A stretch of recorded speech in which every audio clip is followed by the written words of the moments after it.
Hello, and welcome to another episode of the No Ego podcast, coming to you from my home during these stay-at-home times, and hoping to get started back again with some phenomenal guests and some of your questions. So let's begin the pipeline again. Make sure that you're sending me your questions. And you can do that at info@wakeman.com. Would like to hear from you questions that you have about how to apply reality-based leadership to your life today. And by life, I mean life. We're going for everything, workplace, world place. And if I can't find the answer, that's even better, because I will connect into our network and make some calls and get some people on the episode to answer your questions. So we're going to start inviting people back to join me. And we are considering this our, quote, new normal. And we're going to adjust and start tending to the questions you have, which we did at the beginning of season 3. And it was working really well. So let me rephrase that. I don't mean just questions. Like, write me in your email the details. What's going on in your life? Because it's when you put things out on paper that those details really out your ego. They really help me understand where we can move beyond your ego, what flavor your ego is coming in that day, and how you can move forward differently. So that's what we're going to start doing again. But for today, I want to talk to you about freedom and the concept of freedom. I'm recording this on 4th of July weekend, and we get this out to you as quick as we can. We record pretty close up to the day we release. We want to try and keep things relevant and fresh, and a lot of times that's when they can finally get me to record the podcast. So as I'm preparing for this podcast, it's Independence Day, and the topic of freedom is coming up a lot in our discussions of our gathering on Independence Day. So 4th of July, I had my bubble together, lots of our new language, and that was family and my boys and Alex and Anna Dor, and the reminiscing started. So a year ago on the 4th of July, I summited Kilimanjaro. And so it was not lost on me during the walk over 8 days that I was heading to Kilimanjaro, which is Freedom Peak, where you actually summit to the roof of Africa, is called Freedom Peak. And it's Uhuru, which means freedom. And that's the peak you summit. And we had intentionally planned to do that on Independence Day. So the whole way the whole 8 days that we are walking, I'm thinking a lot about liberation and freedom just in my own life.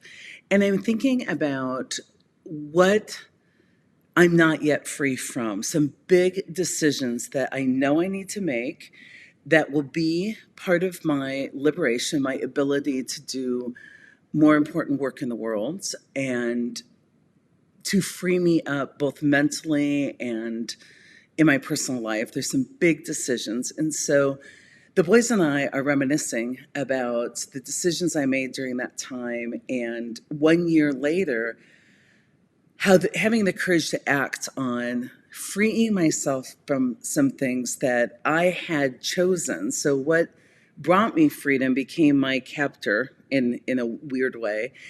And how do I know I wasn't free? Because those decisions were so hard to make. I felt so responsible to everybody else. And I felt so responsible to not hurting people and to keeping my commitments and to making sure that I delivered on what I promised to my customers and my fans. All of a sudden, all the things that I had worked for in the name of gaining freedom had become my captors, which was so ironic. But that's what the ego does. The ego can take anything that is meant to help you walk more freely in the world and grab it and make it a have to instead of a want to, And a choice one year becomes a locked-in commitment another year that you feel you can't move away from. The ego takes almost anything it can to breed fear and keep you safe. So we're talking about Kilimanjaro and just the incredible things that have happened this year and what we have gone through, what we've learned. And of course, then the whole topic of our country comes up and the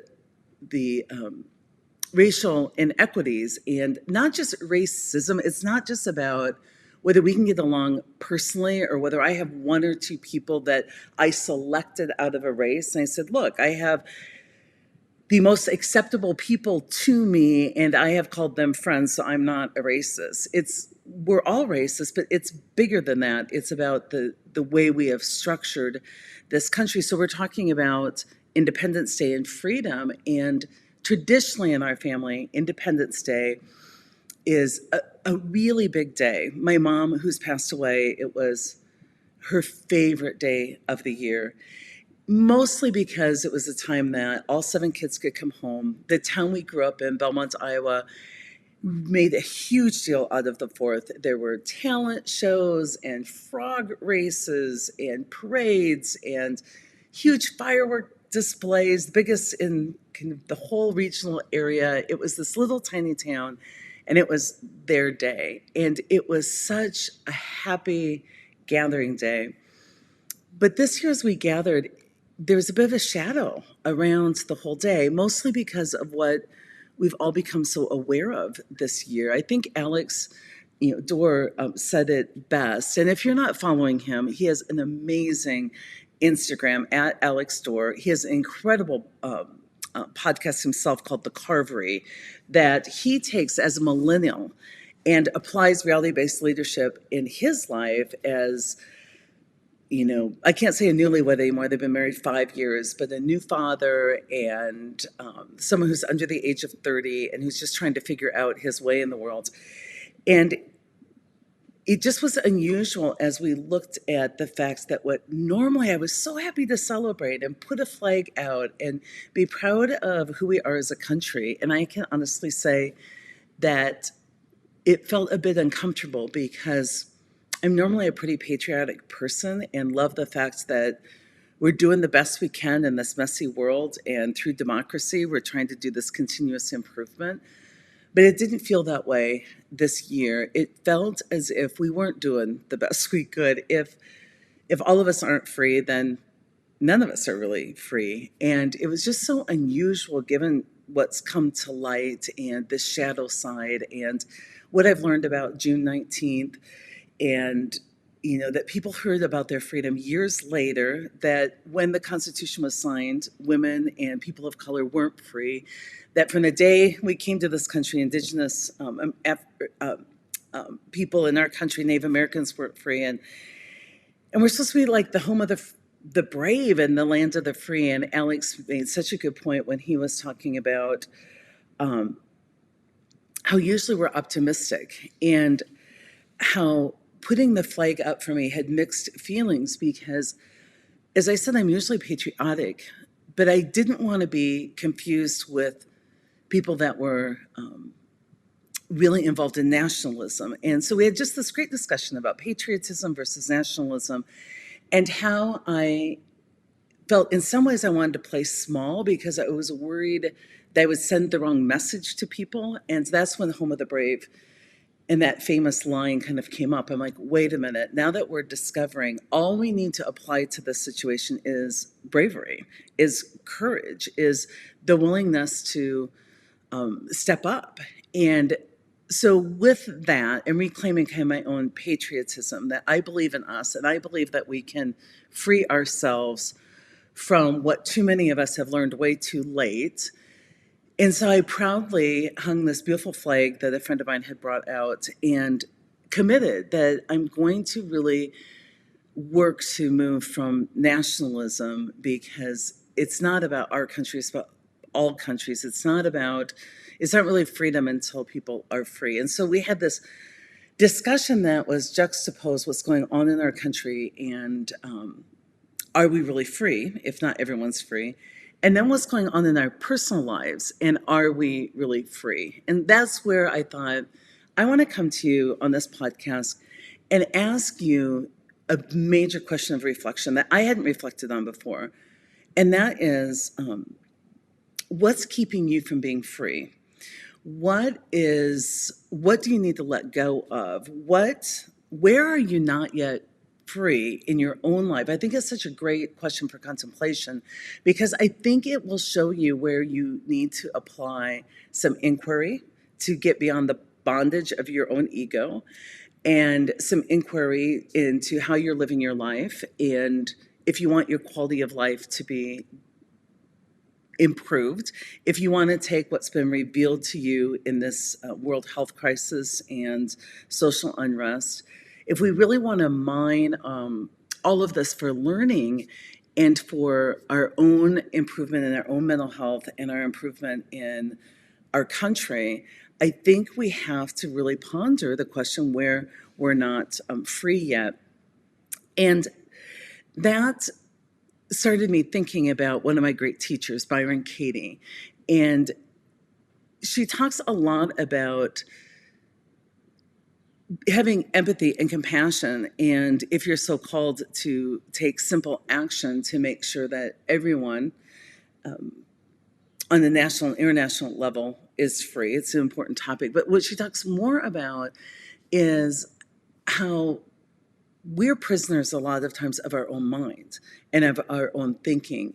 And that really hit me, that when we're believing what we think, we're really being controlled by our ego and controlled by fear and controlled by so many illusions in our life. And when we lose mental flexibility and when we lose choice, when we go into a victim mindset, it isn't just that we go into suffering, but even more importantly, we become prisoners of our own thinking. Like, there really isn't any limit there except of our own creating, of our own making.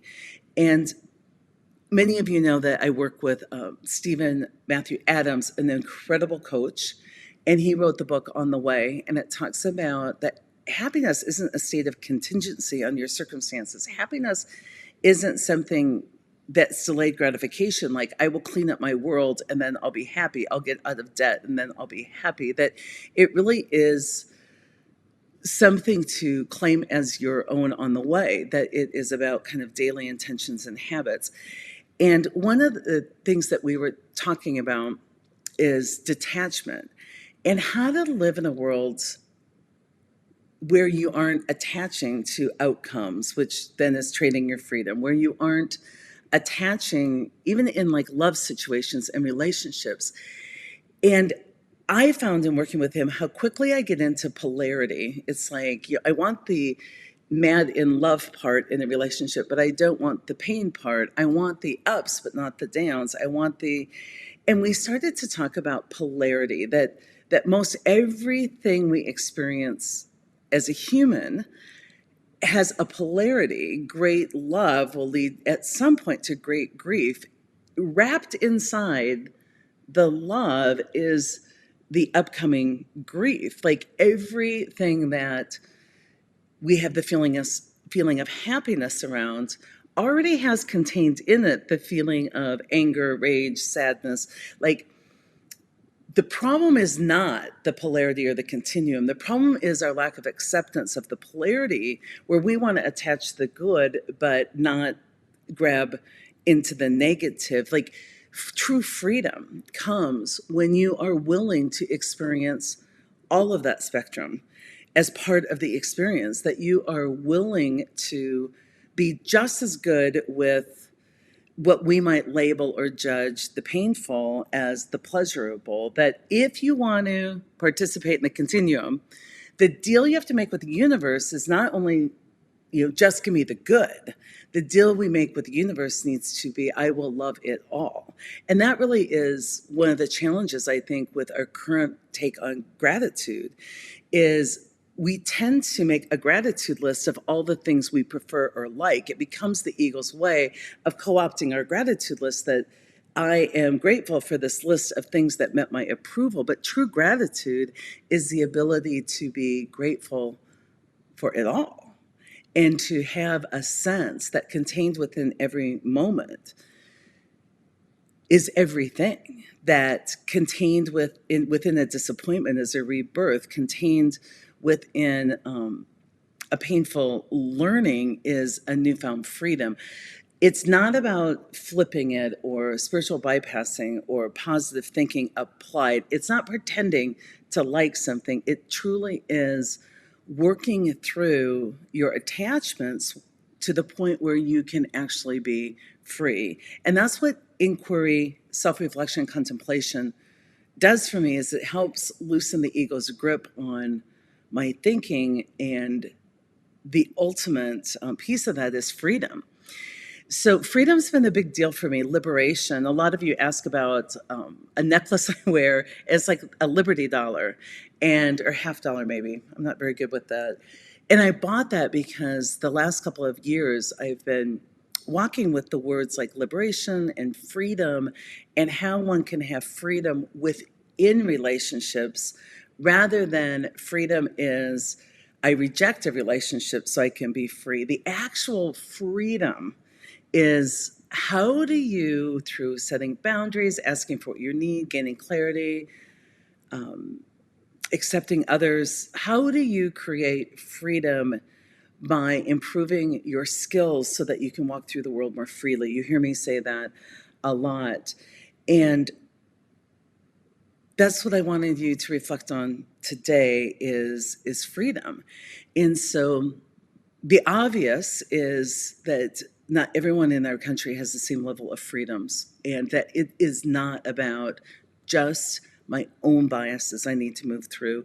It is about what we have set up in our structure, what we've accumulated over history, how people of color are truly disadvantaged. And so the first topic or thing to reflect on is what it feels like to live in a world where you have more freedom granted to you in the form of privilege than somebody else. So if you identify as white, I think it's so important to help us work this grand level of freedom. So my first question to you for self-reflection is, where are you more free than others, and what do you need to do about it?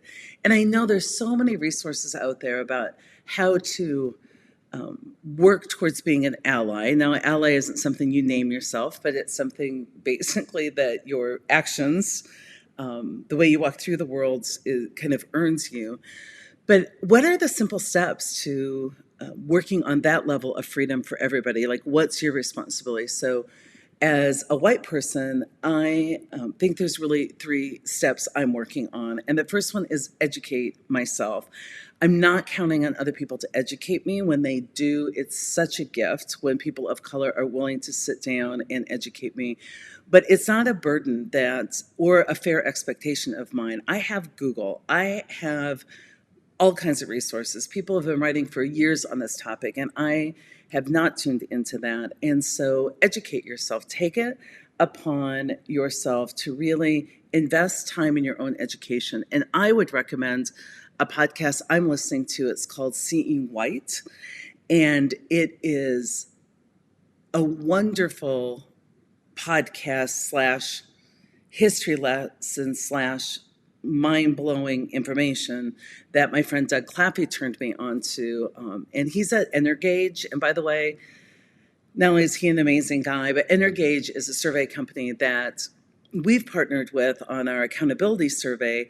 And they're just doing all kinds of incredible pulse surveys about return to work and COVID and diversity and inclusion, and just an incredible company. And we're doing some very cool work together in engagement and accountability. But he turned me on this podcast, Seeing White, and a white journalist has partnered with some incredible scholars, people of color, that can really just fill in the blanks for you where the history lesson you probably were taught is very skewed and inaccurate. And so educate yourself.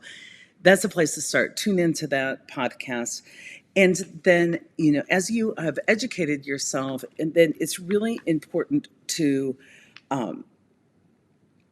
reach out to other white people, and it's almost like if you learn something, then each one teach one. Like, make sure that you're reaching out and your topic of conversation includes, just like ours did on the 4th of July, includes conversation about what you're learning and that you're willing to teach. And then lastly, I think for all of us to really start holding each other accountable, that when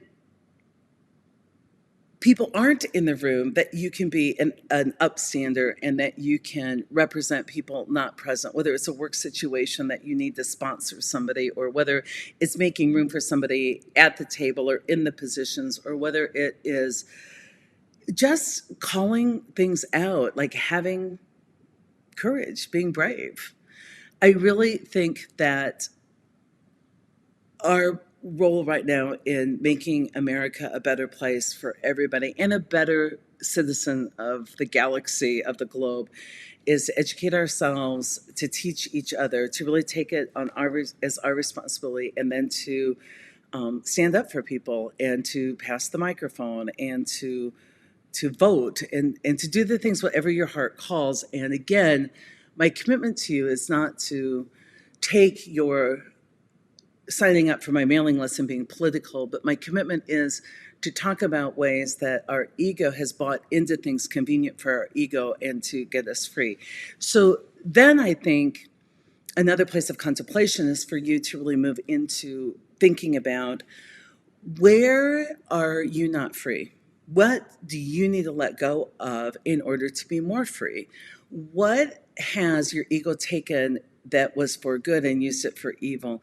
How has your ego mutated to grab onto whatever ounce of freedom you got and then create it into something that makes you less than free? And I made a list of some of those things that are keeping me from being free, that are the common things I really want to explore and inquire on. And one of the things I think that keeps me free, and I think keeps all of us free, I just want to go through these so that you can be contemplating, where are you not yet free? And then just pick one of these to really work and inquire on and see where your ego has really narrowed your view of this into have to and either do or don't, has really, where you've allowed it to take away any of your mental flexibility, any way of seeing this with broader perspective, any way of being willing to be vulnerable and play with this and make mistakes with it and do whatever you need to do with it, but that you can get more vulnerable, that you can get less perfectionistic, that you can walk through the world more freely. Like, what are those things? So my list, one of the things that I know keeps me from really being present in the moment is attachment to outcome. So whenever I get attached to the outcome, I start to hustle and sell and manipulate and control and drive. And one of the, I think, false beliefs in my life that I've been taught is like, if you want to be successful, you have to work hard. You have to really hustle. It has to be, if you got it and it wasn't hard work, it wasn't real. This whole piece about attachment to a certain way of creating something and attachment to then the outcome of how it needs to be. And both of those things keep me really in a painful process of constantly surveying to see if the outcome is coming to fruition as I had hoped, and then experiencing the weird emotions that come with that attachment to outcome. So one of the things to let go of is attachment to outcome and really have a trust that what we build together, or what you partner with the universe on, or if you believe in a God or a source, is far more clever and fancy than what you had in mind. And so how are some of the ways that you can free yourself up by getting rid of the attachment to outcome? Another attachment I see a lot of us walk with is the attachment to what was. And any time, as Byron Katie says, we're in the not now, you will suffer. If you're worried about the future, you're suffering. Why? Because it's not now. Not now is the source of all suffering. attachment to the past and what was. Like, oh, we pine for what was. You'll suffer. Why? Because it's the not now. Like, not now. If you want a name for all suffering, that if you're in suffering, just anytime you're stressed, just go, oh, I'm in the not now, and then come back to the now. It's really kind of the ultimate form of staying in the present moment. And I would love for you to walk with the question, like, what do I need to let go of? And one of the things that comes up for me when I ask the question, what do I need to let go of, is how many deals I've made with the universe, with my employer, although I'm self-employed, with my customers. I will do this, but I expect this. I will be a good person, and that means I'll never be hurt. I will be generous, and that means people will be grateful. I will be, a committed boss or spouse or partner, and that means you will never harm me. Like, we move through the world giving, but our ego quickly, to protect ourselves, applies these conditions. I will do good work, but I need to feel properly appreciated, and you need to do whatever X, Y, and Z is that I see as engagement. Like, the minute we take a risk that we are about to be free and just free fall and jump and feel the exhilaration of that, our ego comes in and limits all that freedom with attachments to outcome or conditions. And another place to look at freedom is, where do you need to let go? Like, let other people off the hook. Like, where do you need to forgive? And I'm not talking about forgetting. I'm not talking about condoning behavior. So many of us have so many conditions and justifications on why we won't forgive. But forgiving isn't about letting other people off the hook, really. It's about unhooking your ego from needing justice for that situation, from needing them to see, from needing to be right, from needing somebody else to understand how you've been hurt. It's freeing yourself from that obsessive thinking of, I talked to somebody recently who'd just been through a breakup, and just that obsessive thinking about wanting someone to understand how unfair the other person was, and admit that they had lied. And it was like, wow, what if you just forgave them for moving messily through the world and not doing that well? And she said, well, I'm not going to let somebody off the hook. And I said, well, I'm not sure you would let them off the hook, because the true pain comes for all of us when we act out of our own integrity. They're probably already in their own version of pain and pleasure, that whole polarity, and seeking to avoid pain through pleasure. And so if we get okay with that whole polar extreme, we don't use pleasure to avoid pain. We're okay with pain and we're okay with pleasure. We feel the pain that frees us up to feel the pleasure.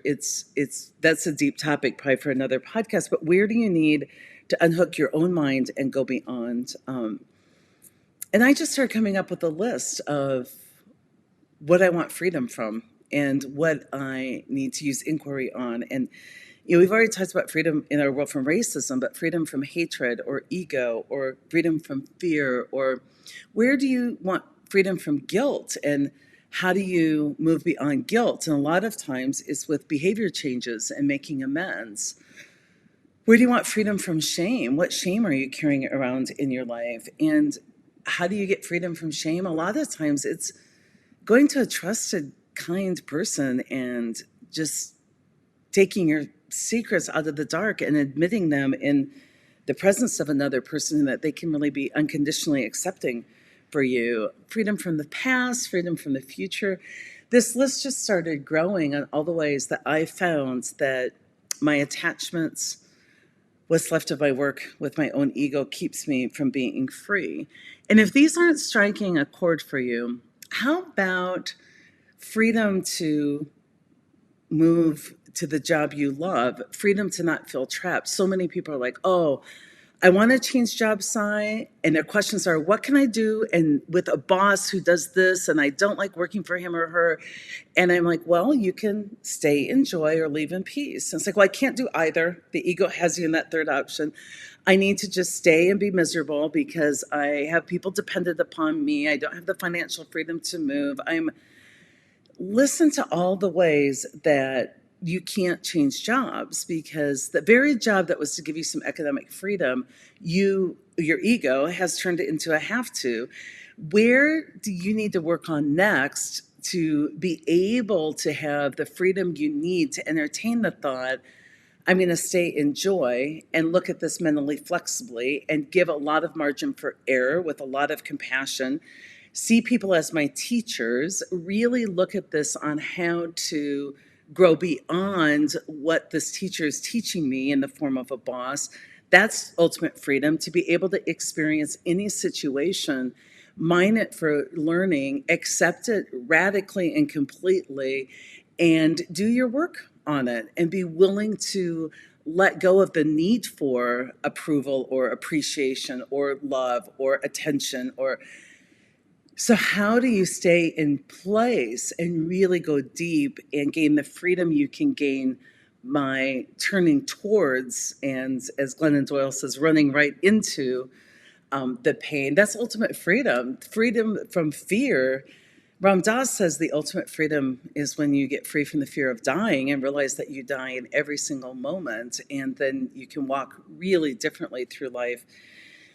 But where do you get freedom from? And what in your life do you not resolve because you're co-conspiring, you're participating in, you're colluding with the change that keep you stuck? And a lot of people are like, well, I'll do something when I know what to do.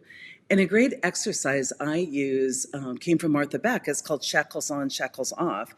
If you have two competing options that you want to entertain, get really quiet and try one option on for size. Really try it on, imagine it, be in it, dwell in it, and just notice from a body perspective, does it feel shackles on or shackles off? Like handcuffs on, imprisoning, or handcuffs off, freeing, liberating.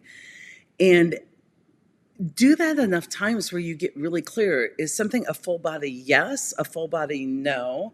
Is something still unclear and I need to spend more time with it? But so many times we have the answers if we get a relationship with stillness and uncertainty. Things are being revealed to us all the time. If we can free ourselves up from the very limited way we see it and try and think through it and logically reason it, and take another route, free ourselves up to experience it from a body perspective. And excuse me, a lot of people are like, well, I can't retire early because I can't disappoint people, and I can't bear that others might think something of me. And I made a commitment 10 years ago that I can't go back on.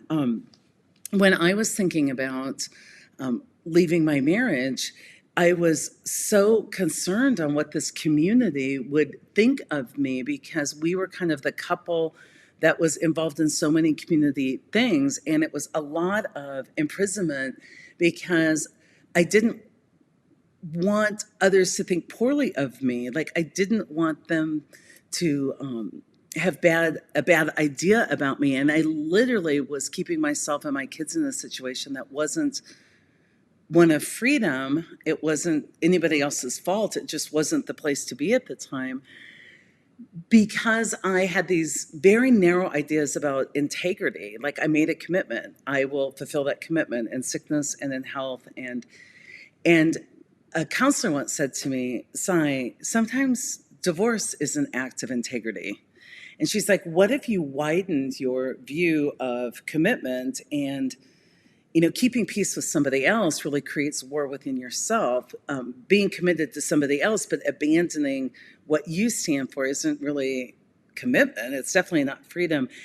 And I started to take my very narrow definitions that the ego had narrowed in on that kept me trapped, and I started to just see if I could get mentally flexible with these definitions. Like, I really felt like stay in joy meant surrendering, and then I had to realize at times it was acquiescing, and it was not an honest yes or no. And as you move into this area of freedom, if freedom is what you seek, you'll do more reflecting and more contemplating than ever.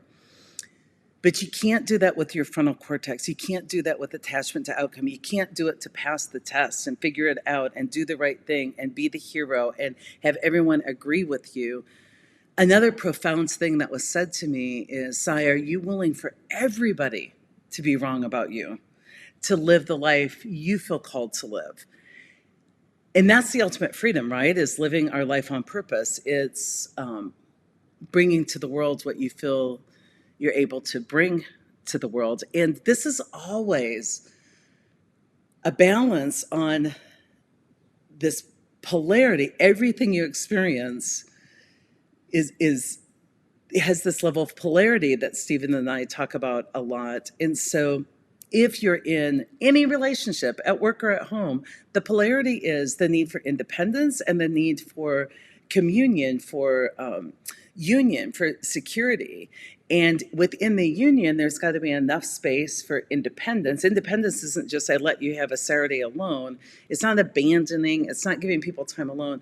Independence is letting people have space and holding space, as I talked about in the last podcast, within the relationship for many things to be true at once, for people to be doing poorly, in your opinion, figuring something out, to have a high tolerance for some messiness.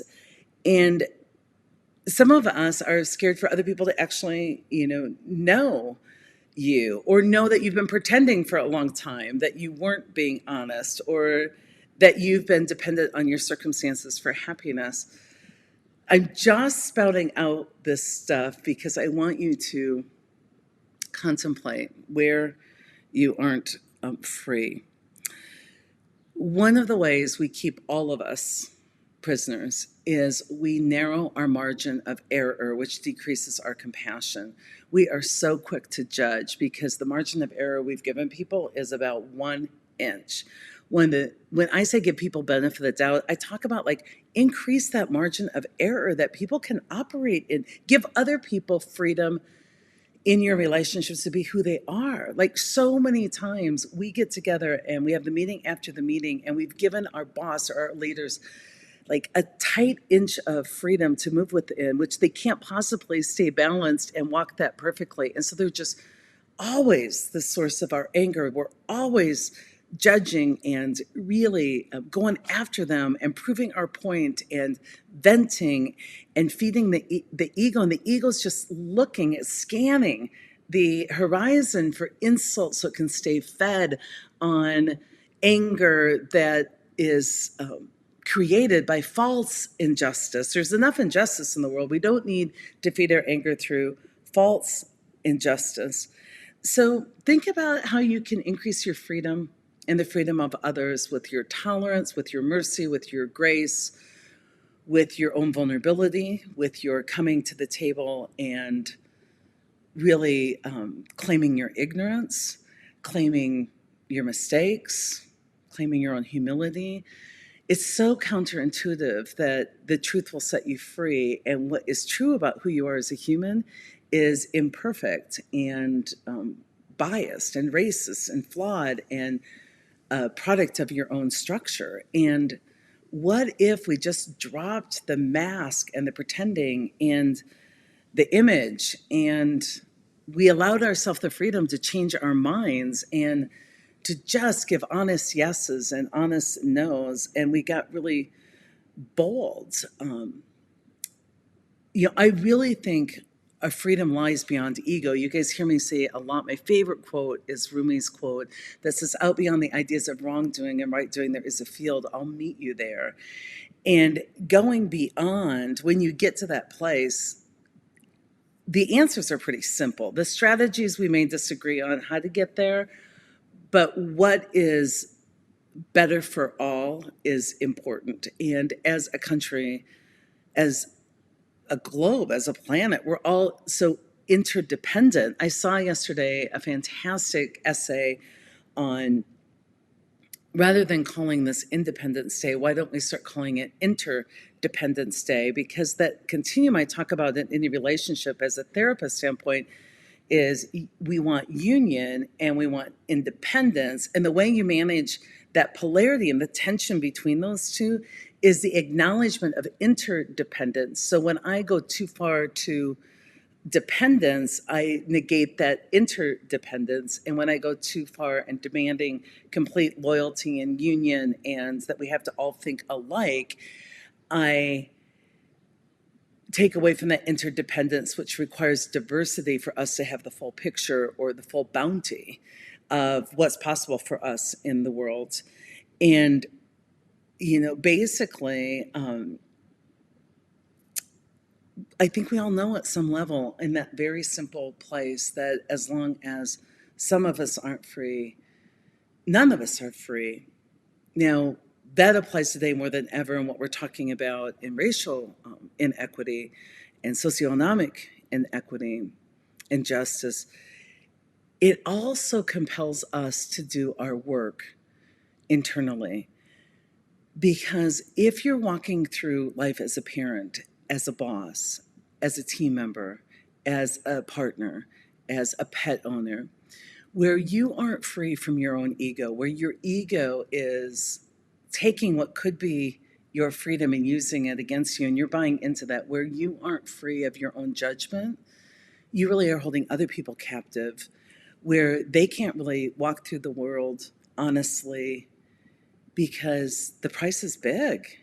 They lose relationship with you. They lose communion with you because of your unwillingness to approve of people where they are and provide them grace. You are trying to hold others captive as you are being held captive by your ego, which is turning judgment inside towards yourself, and you're holding others captive by turning your judgment out to them rather than just with joy watching how your kids are growing up and releasing them from the responsibility to fulfill your dreams and your needs, and really just sitting back and being okay with it all.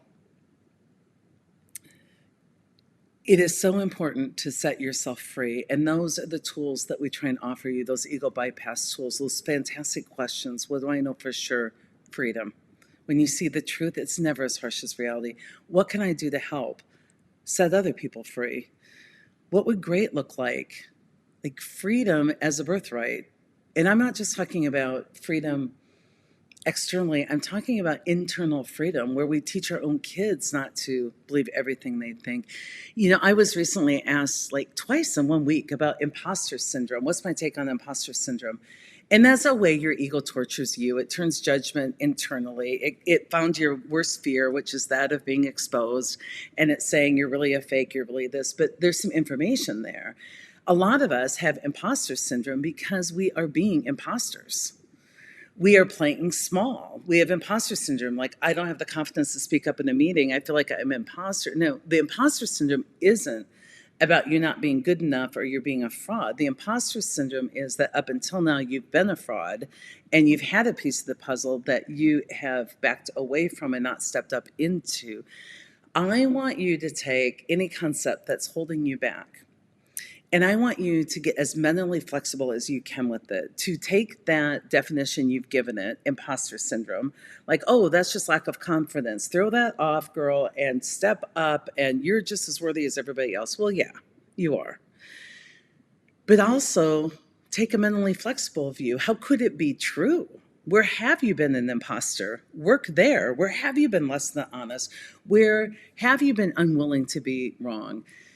If you want ultimate freedom, it comes mentally, with mental flexibility, with the ability to inquire, with the ability to just have many things to be true at once, to expand this pool of meaning, to really be willing to find how things are true. One way we limit our freedom is we denounce something immediately.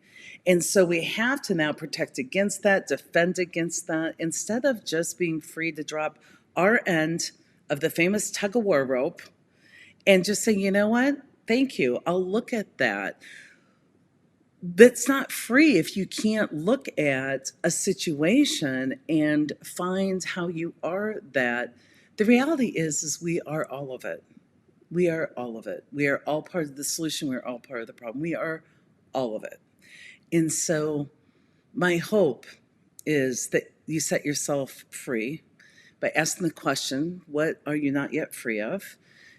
Do you have debt that keeps you from feeling like you can make choices? Then get to work on the debt. Do you have people depending on you that you feel you can't be free from? Then work on breeding independence. Work on releasing yourself from that responsibility.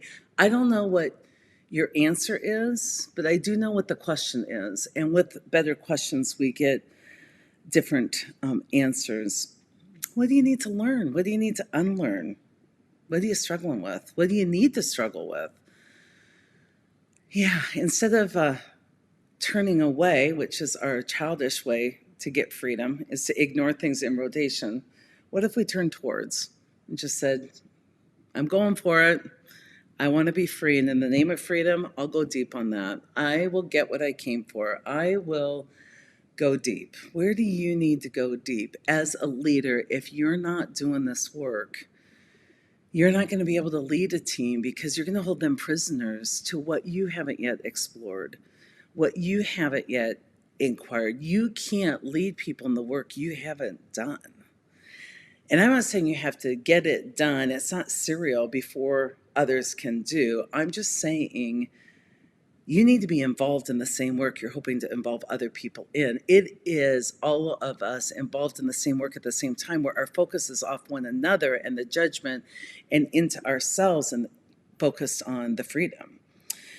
You know, the less you hold on to, the more ease you will find in the doing. And my writing comes easy when I'm not attached to the outcome and editing as I go. My work comes easy when I'm willing to do the best I can with what I have and learn a lot more. My relationships come easy when I'm willing to show up and be as vulnerable and honest as I can in the moment, and be willing to revisit and come back and add more data points and commit to staying together while I independently work through some tough stuff. So freedom, may we claim it in our minds, may we give it to others, and just may we really focus on freedom right now in our lives. May we focus on trying to create it for others by the way we vote, create it for others by our own forgiveness, by our vulnerability, our honesty, our integrity. Freedom. Like, let's get what we came for. And I think the ultimate satisfier in life for me is not just the pursuit of freedom, because that means that it's something I have to work for out there, but the willingness to, in the moment, find the ounces of freedom that I could move into and claim. And I really think, not only will the truth set me free, but it will set all of us free. So those are my random Interdependence Day musings and my contemplation practice for you this week. Where are you not yet free? And what's that telling you? What do you need to do in your own mind? What contemplation do you need to participate in to get more free mentally? And then what actions do you need to take to create more freedom in your physical surroundings? I hope you have a wonderful week. Send us your questions. Thank you.